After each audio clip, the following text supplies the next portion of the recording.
কালু না, কোদাল নিয়ে কোথায় যাচ্ছে?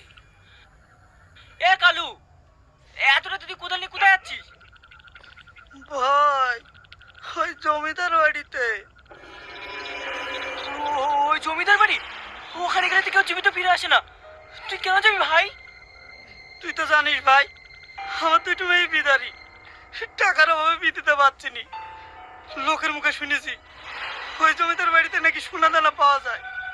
যদি কিছু পাই তাহলে মেয়ে দুটোর বিয়ে দিতে পারবো। তাই বলে তুই জীবনে ঝুঁকি নিবি নাকি?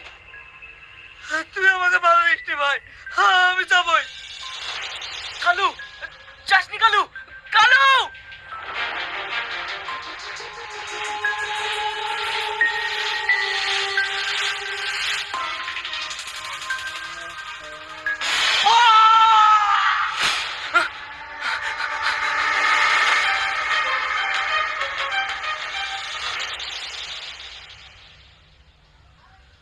Hello darling, I love you.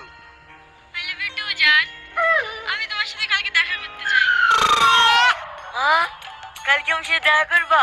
কোথায়? সোনার বাংলা রেস্টুরেন্ট। ঠিক আছে, কাল বিকাল 3টের সময় চলে যাবো।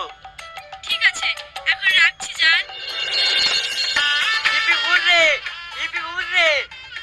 টনি টনি, সেই মেয়েটা বাসে দেখা হয়েছিল না, ওকে পটি ফেলেছি। কালকে সোনার বাংলা রেস্টুরেন্টে দেখা করতে যাবো। এই তুই কথা বলছিস কেন? আরে সব পুরানো ঘর পর কি দেখছি? তুই তো সারাদিন মেয়ে এলেই ব্যস্ত। এই ঘরটা দেখ, এখানে যদি আমরা যেতে পারি না তাহলে আমরা বড় লোক হয়ে যাবো।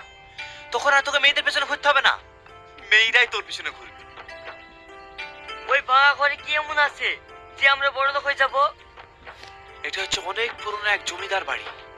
এখানে অনেক গুপ্তধন আছে। যদি আমরা পেয়ে যাই তাহলে আমরা মালামাল হয়ে যাবো। মালামাল হব না, আমাদের জীবনের বেহাল হয়ে যাবে। এ কথা বলছি কেন? আমিও শুনেছি যেখানে গুপ্তধন থাকে সেখানে জিন পড়ু থাকে, আর আমরা আনতে যাবো আমাদেরকে সাইবে ভাবছি। আর ওসব ভূত বলে কিছু হয় না রে, তোকে আমার সঙ্গে যেতে হবে। চলে রে লেখা।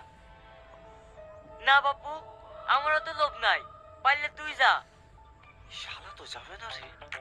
হে বিশু, ওখানে হেপি সুন্দর সুন্দর মেয়ে আছে, তুই যাবি কি বল, নালে মনে খবরই চলে যাবো। হ্যাঁ তাই নাকি?